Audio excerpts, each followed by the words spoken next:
নমস্কার, সময় বাংলা সংবাদে আপনাদের স্বাগত। আপনাদের সাথে আমি প্রীতি।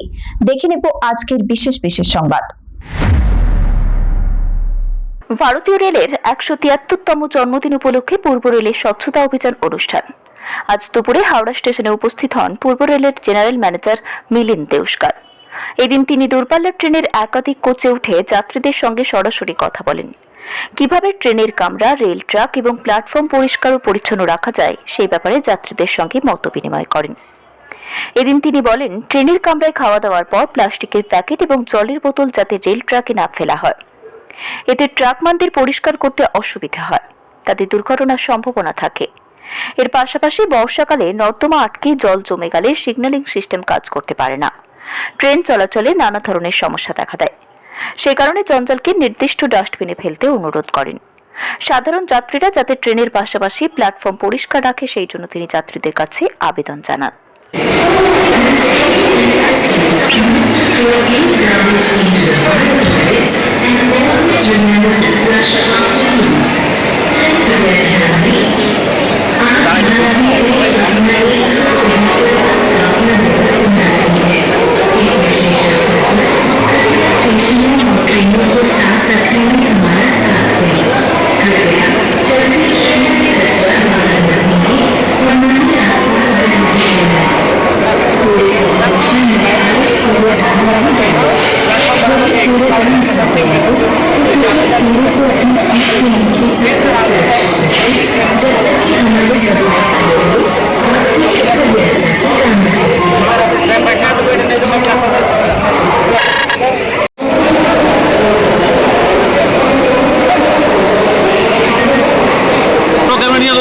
মুখে ঢুকে যাচ্ছেন।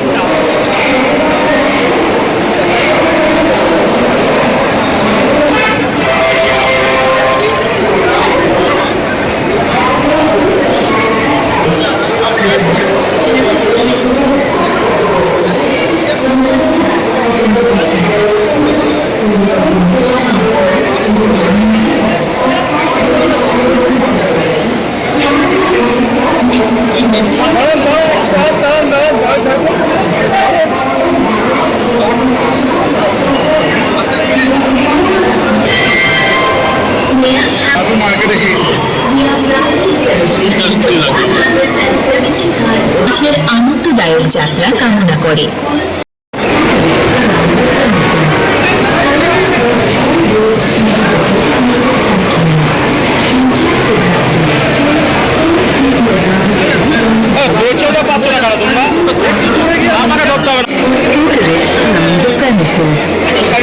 Drop all waste into the designated dustbins. In case the dustbin is full, please keep your guards securely below your seat until our second staff comes to collect. Luggage into the biotoilet use.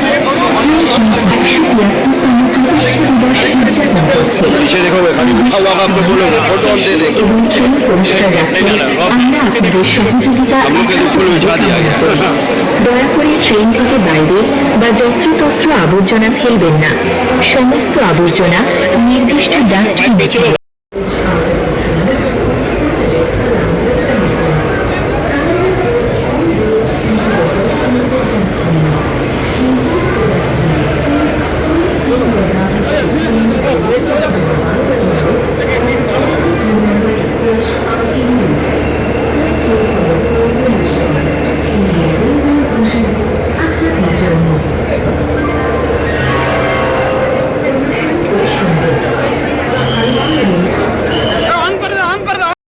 जब तक कि हमारे सफाई कर्मचारी उसे इकट्ठा न कर लें।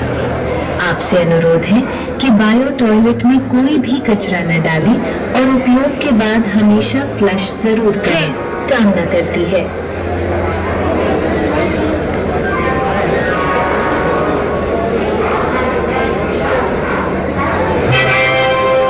অনুকৃষ্ট ৭৩তম প্রতিষ্ঠা দিবস উদযাপন করছে।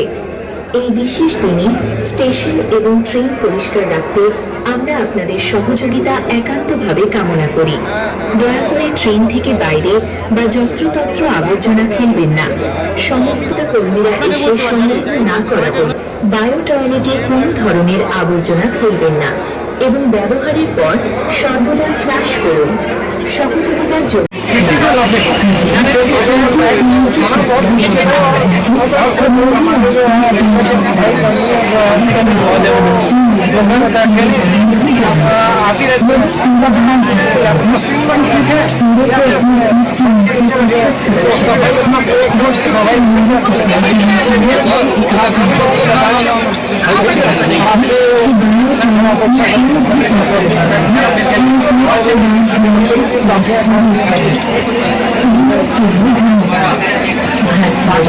आपकी सुखद यात्रा की कामना करती है। कॉफी खा के रैपर या तो 10 मिनट रैपर बाहर लेके देखना नहीं तो फिर हमारा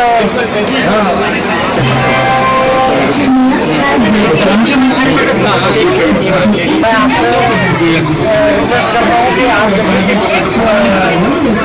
कचरा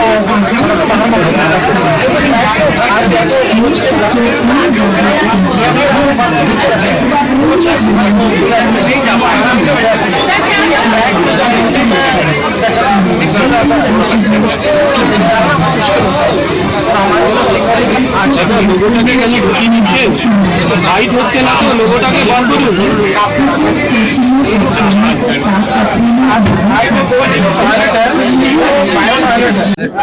migrants workers from the different state by the railways.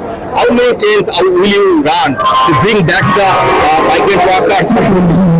No, we only see the crowd. First of all, in Eastern Railway there is no. We only see the crowd, and depending upon the requirement of the passengers, we keep them in the holding area because our trains are meant for certain number of passengers, and if for a particular destination more number of passengers are available, then we keep them in the holding area, and based on the requirement we run the trains. That's what I do. Now, how many trains will be around? Any legacy, sir? No, the trains, if they come from other railways, we have to receive them.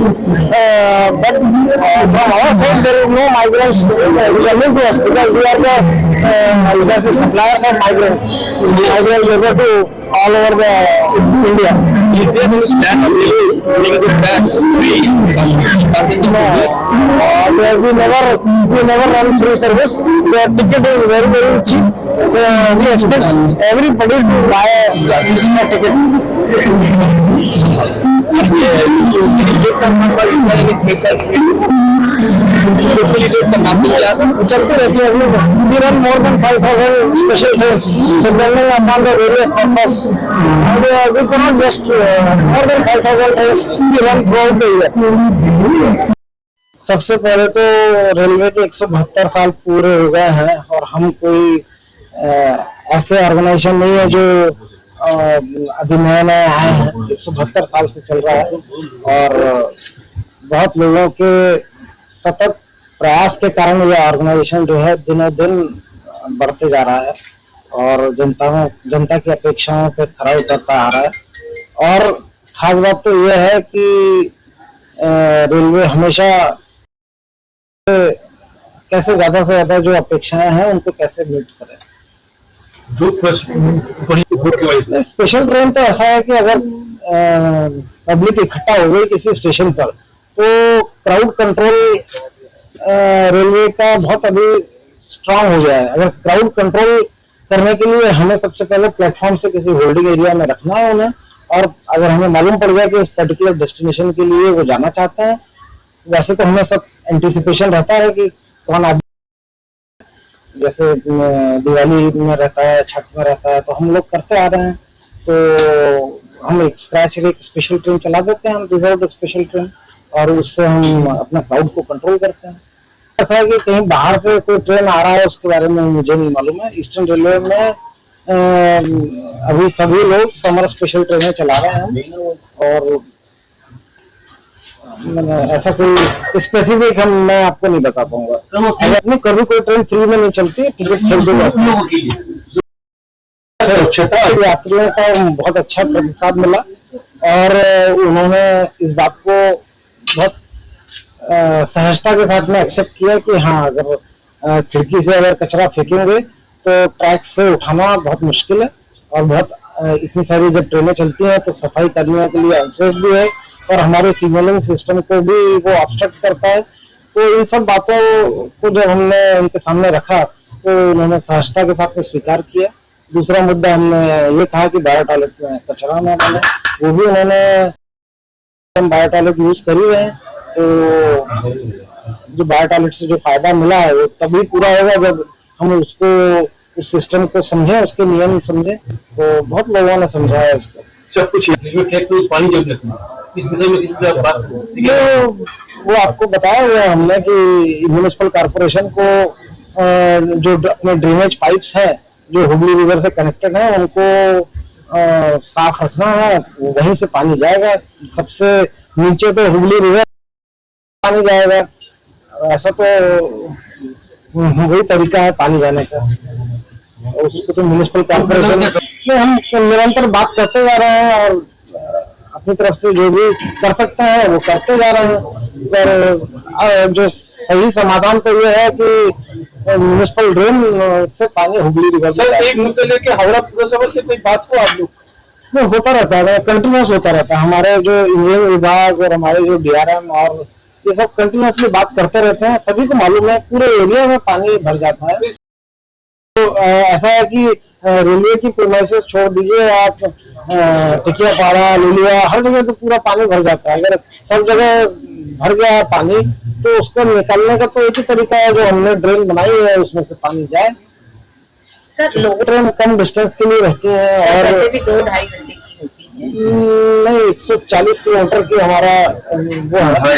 हाँ, तो वो अब आप ये अगर मेरे घर से कुछ कहें लोग वैसा सोचते हैं, जैसा सोचते हैं, जब तक पकड़े नहीं जाते वो करते हैं। और रेलवे में आरपीएफ मसला तो उसमें यही कहा जाता है कि अभी ये कौन बुक किया है ये। अब ऐसा है कि जो रेलवे के नियम है वो सेट टू कंटेन बेसिस पर रहता है। अब जो भी पार्सल की बुकिंग होती है उसमें अंदर क्या रखा है वो हम लोग तो वेरीफाई नहीं करते हैं और हम लोग केवल स्कैनर के थ्रू ये देखते हैं कि उसमें कोई एक्सप्लोजिव या लिथियम आयरन बैटरी या इस तरह के प्रोडक्ट तो नहीं है जो सेफ्टी पे असर पड़ सकता है। बाकी इन सब चीजों के लिए वो अगर पकड़ में आते हैं तो उचित कार्रवाई की जाती है हमारे आरपीएफ के द्वारा। इसमें तो ओवर चीजों को हम ध्यान रखते हैं। हमारे यहाँ जो बफर हाइट है उस बफर हाइट से हमको पता चल जाता है कि ओवरलोडिंग विदिन रेंज है या नहीं है। तो हम लोग ट्रेन निकलने के पहले बफर हाइट चेक करते हैं। सारे रेलवे के जो विभाग है, चाहे डिपार्टमेंट हो, mechanical, electrical, signal and telecom, operation, ये सभी विभाग इतना काम करते हैं। आप लोग समझते हैं कि सेफ्टी एक बहुत ही आसान बात है। तो सामने चुनाव है, जो करेगा तो उसके अगेंस्ट में कार्रवाई होती है नियमानुसार। और हमारे आरपीएफ का काम यह है कि जीआरपी को हैंड ओवर कर देना है, उसके बाद में जीआरपी उचित कार्रवाई करता है। वो स्टेट लॉ एंड ऑर्डर तो स्टेट सब्जेक्ट है, आपको मालूम है। वेस्टर्न रेलवे का आप देखना पड़ेगा कि कैसा है। आप जहां तक हमारा ये है कि कम डिस्टेंस के लिए 140 किलोमीटर का 140 किलोमीटर के लिए रेलवे ने स्टडी किया हुआ है और उसके हिसाब से सबअर्बन ट्रेनें जिसकी कैपेसिटी जो है, कैरिंग कैपेसिटी काफी ज्यादा है। अभी हमारे यहाँ पैसेंजर का ओवर क्राउडिंग बड़ा इशू है और हमने इसलिए सियालदह डिवीजन में पीक टाइम में बहुत सारी ट्रेनें, कम से कम 50 के ऊपर ट्रेनें हमने इंट्रोड्यूस किया। तो हमारा फोकस ये है कि সংবাদ এখনকার মতো এই পর্যন্তই। সঙ্গে থাকুন, দেখতে থাকুন সময় বাংলা।